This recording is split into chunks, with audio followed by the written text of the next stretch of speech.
Sebelum perjanjian Renville, Indonesia dan Belanda telah mengadakan perjanjian Linggarjati yang diadakan di sebuah kota kecil sebelah selatan Cirebon.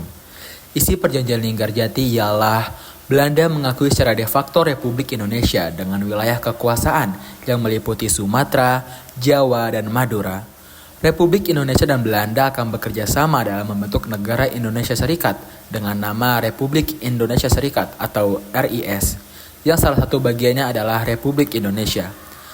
Republik Indonesia Serikat dan Belanda akan membentuk Uni Indonesia, Belanda dengan sebagai ketuanya. Namun, Belanda melanggar perjanjian tersebut dengan melancarkan agresi militer Belanda pertama dan menguasai sebagian besar wilayah Indonesia. Maka pada tanggal 1 Agustus 1947, Dewan Keamanan PBB memerintahkan agar pihak Indonesia dan Belanda berhenti bersengketa.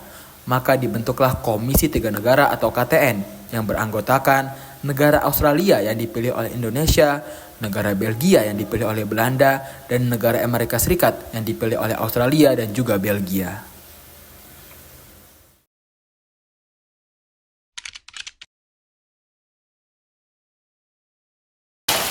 Hei Bung, sudah dengar kabar dari Yogyakarta sana? Tanpa rasa malu, mereka Belanda mengingkari janjinya dan segera melakukan serangan ke sana. Betul, Belanda memang parah sekali. Ya, betul sekali Bung. Sudah susah payah kita berunding dengan mereka, namun mereka selalu mengingkari janji mereka. Watak mereka memang seperti itu, Bu. Sudah tamat, munafik pula. Kita tidak bisa seperti ini terus. Kita harus memberikan perlawanan. Betul, Bu. Kita harus berunding lagi sampai Indonesia benar-benar diakui kedaulatannya di mata dunia.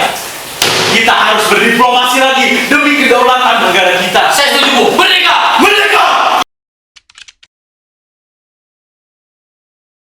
Kami turut prihatin dengan keadaan antara Kerajaan Belanda dan Republik Indonesia.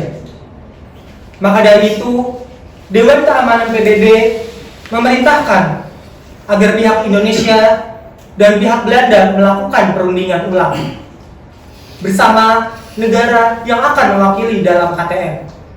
Kami akan memilih Australia untuk mewakili negara kami dalam KTN. Bagaimana denganmu Belanda? Kami pilih Belgia sebagai wakil kami. Baiklah, sudah diputuskan. Pihak Indonesia telah memilih Australia dan pihak Belanda telah memilih Belgia. Namun, saya rasa perlu ada penengah antara Australia dengan Belgia dalam perundingan ini. Saya kira juga demikian. Perlu ada penengah antara bangsa Indonesia dan kerajaan Belanda supaya perundingan ini berjalan dengan lancar. Apakah Anda setuju, Mr. Paul? Ya, kita perlu memilih bersama pihak penengah sebagai penengah dalam perundingan kita ini. Lalu, negara manakah yang akan saudara-saudara sekalian pilih?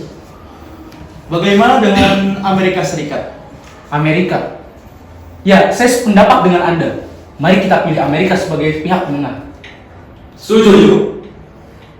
Mari kita undang delegasi Amerika untuk ikut dalam pertemuan ini.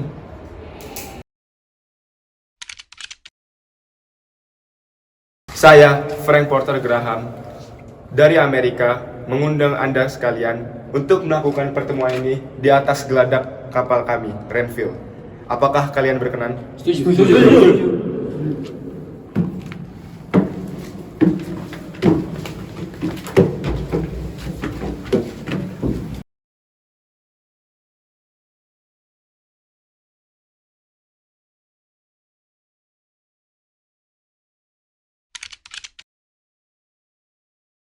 Langsung kita mulai saja perundingan ini.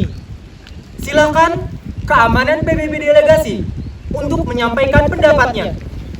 Kami dari delegasi Australia menyatakan keberatan atas dilaksanakannya agresi militer Belanda pertama yang menduduki sebagian wilayah Indonesia. Bukankah Indonesia telah merdeka? Kita tanyakan Belanda saja. Apakah Indonesia benar-benar sudah merdeka? Bagaimana, Miss Abdul? Kerajaan Belanda belum mengakui kemerdekaan Indonesia. Mengapa bisa demikian? Indonesia telah memproklamasikan kemerdekaannya sejak 17 Agustus 1945. Sudah.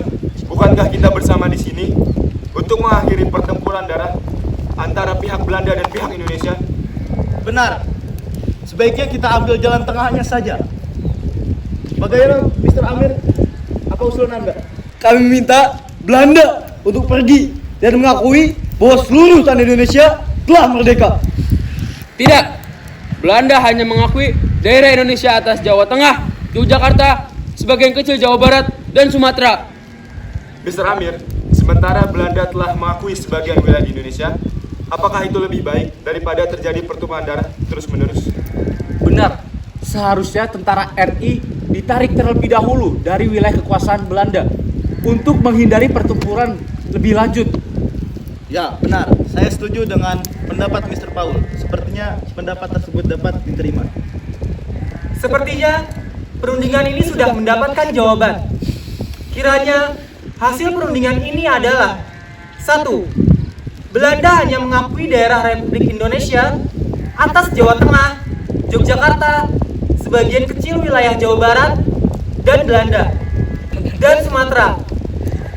2. Tentara Republik Indonesia ditarik mundur dari daerah-daerah yang telah diduduki oleh Belanda. Pada dasarnya, hasil perjanjian tersebut merugikan pihak Indonesia.